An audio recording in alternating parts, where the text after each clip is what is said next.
Good morning. তো এই current যাওয়াটা প্রচণ্ডই বিরক্তিকর করছে। আগের দিনে যখন রাত্রিবেলা কারেন্ট গেছে, আজকে ভোরবেলার ঘুমটাই সব থেকে প্রিয় হয় মানুষের, আর ভোরবেলায় কারেন্ট চলে গেছে। তো যাই হোক, আর কিছু করার নেই। উঠে ফ্রেশ হয়ে চলে এসেছি। তো আজকে আমাদের নিরামিষ, শুক্রবার যেহেতু। চলো দেখি কি রান্নাবান্না করি। তো রান্নাবান্না শুরু করা যাক। তো ঝিঙে আলু কেটে নিয়েছি, ঝিঙে আলু দিয়ে পোস্ত করবো। তো আজকে হচ্ছে শুক্রবার, তো আজকে তো আমাদের নিরামিষ। তা বলেই দিলাম কি মেনু হবে, তাই জন্য প্যান বসিয়ে দিয়েছি। আর আমি অন্য একটা কন্টেনার থেকে তেল দিচ্ছি, বিকজ যেহেতু নিরামিষ তাই জন্য সামান্য একটু তেল দেবো। বিকজ আজকে আমি খাবো না, শুধু আমার হাজব্যান্ডের জন্যই রান্না করবো, তাই একদম অল্প করেই করবো।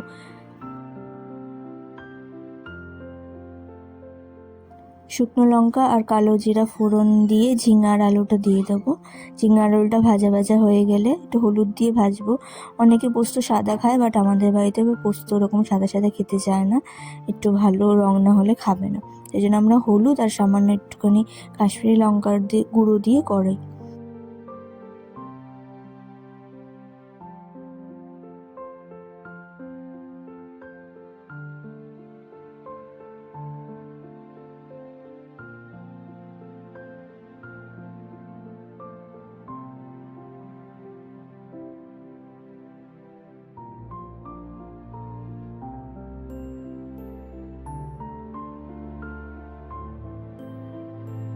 তো ঝিঙে আর আলুটা ভাজা হয়ে গেছে, এবার পোস্তটা দিয়ে দেবো। পোস্তটা দিয়ে বেশি নাড়াচাড়া বা বেশি ফোটানো দরকার নেই। তার আগে আমি কাশ্মীরি লঙ্কার গুঁড়ো সামান্য একটু দিয়ে নিচ্ছি।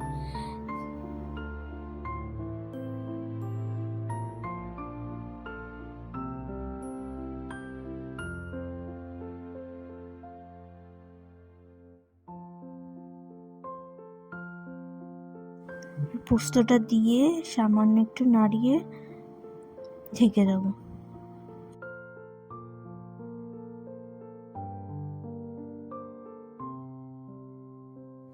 এবার পরিমাণ মতো জল দিয়ে দিলাম। বেশি জল দেওয়ার দরকার নেই, সামান্য একটু জল দিলেই হবে, যাতে আলুটা মোটামুটি সিদ্ধ হয়ে যায় ভালো মতো।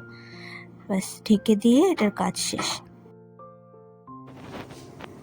তো পোস্তটা প্রায় হয়েই এসছে, সামান্য একটু জলটা টেনে গেলে এটা নামিয়ে দেবো। আর ওই অল্প একটু পোস্ত রেখেছি, যেহেতু পটল ভাপা করবো তাই জন্য। তো এখানে ভাতটা বসিয়ে দিয়েছি, এবার পটলটা ভাজবো। আর যেহেতু পটল ভাপা করব তাই জন্য এই দুজন মিলে আমাকে হাসাচ্ছে, কাজ করতে দিচ্ছে না। তো যাই হোক, সর্ষের তেলে আমি পটল ভাপা বা যে কোনো ভাপার জিনিস সর্ষের তেলেই করা ভালো। তো এখানে পটলগুলো একটু হালকা করে ভেজে নেবো, বেশি কড়া করে ভাজার দরকার নেই। তারপর বাটবো হলো সর্ষে। তো এই যে শিলনোড়া দেখতে পাচ্ছ, সর্ষেটা বেটে নেবো এইবারে। তারপরে দেবো হলো কি শুকনো লঙ্কা আর কালো জিরে ফোড়ন।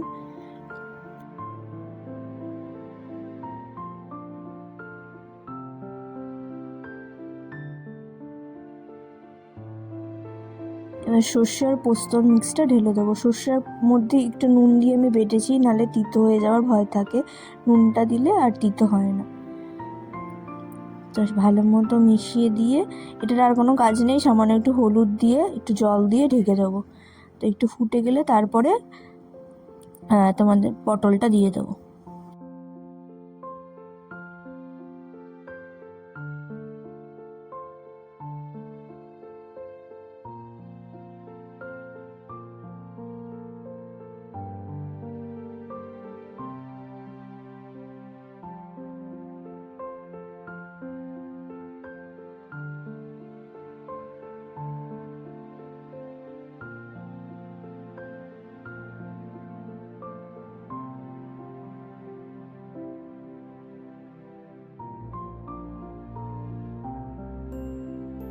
তো আমাদের পটলটা হয়ে এসছে, বেশ সুন্দর হয়েছে আর সুন্দর একটা স্মেলও হচ্ছিল। আর এই যে আমাদের আজকে রান্না, ঝিঙে আলু পোস্ত আর পটল ভাপা।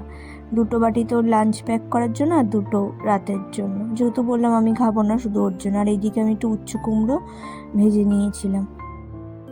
তো রান্নাবান্না কমপ্লিট হওয়ার পর এবার কিচেনটা ক্লিন করব। দেখো এটা আমার টাইম ল্যাপসে দেওয়া, সেটাতেই 2 মিনিট লেগেছে। তা ভাবো এমনি তাহলে কত সময় লাগবে। পুরো প্রায় 15 মিনিট লেগে যায় পুরো কিচেনটাকে ডিপ ক্লিন করতে সুন্দরভাবে। তো তাড়াতাড়ি করে ঝটাপট করে কিচেনটা ক্লিন করে নিয়ে ঘরটা মুছে টুছে তারপর একটু চা বসাবো, চা খাবো।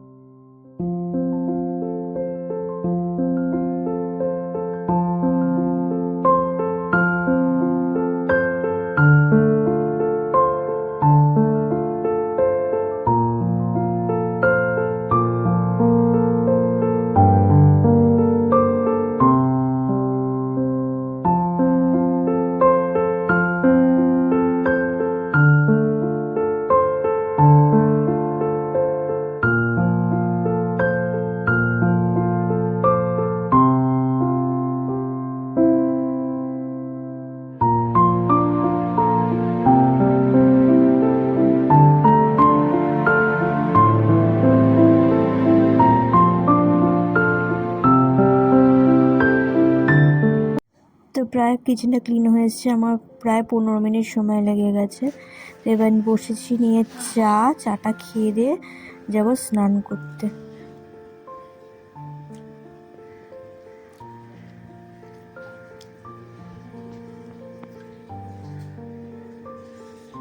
তারপর আমি স্নান টান করে রেডি হয়ে বেরিয়েও গেছিলাম, বাট তার আর ভিডিও করা হয়নি, যেহেতু শরীরটা বললাম খুব একটা ভালো না, তার জন্য সব কিছুতেই লেট হচ্ছে। তারপর এটা হচ্ছে লাঞ্চের ভিডিও। আজকে আমার মা ডালিয়া দিয়েছিল, যেহেতু আমি ডালিয়া খেতে খুবই ভালোবাসি, আর ডালিয়াটা খুবই সুন্দর বানিয়েছিল, আর হালকা গরমও ছিল, তো খেতে দুর্দান্ত লাগছিল।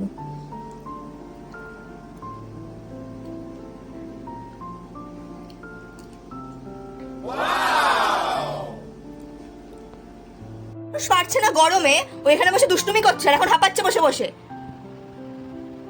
ওদিকে মুখ ঘুরিয়ে রেখেছিস কেন? হ্যাঁ, অন্যায় করে ওদিকে মুখ ঘুরিয়ে রাখলে হয়ে যাবে? বল। আবার একটা কথা বলে তোর কানে যায় না। মানুষ এই গরমের মধ্যে যেন সুস্থভাবে বসে, কিরম ভাবে হাঁপাচ্ছে। শোন এদিকে, শোন এদিকে আয়। জল খাবি? জল খাবি? জল খা, যা, ওই যে বাটি ওখানে আছে, যা জল খা যা। তো চলে এসেছি বাড়িতে, আর তার আসার সাথে সাথে এর দুষ্টুমি শেষ নেই, এমন দৌড়াদৌড়ি করেছে, ব্যাস এখন গরমে হাঁপাচ্ছে। তো যাই হোক, ভিডিওটা এইটুকুনি রাখলাম। সবাই ভালো থেকো, সুস্থ থেকো, টাটা, গুড নাইট, দেখা হচ্ছে আবার কালকে।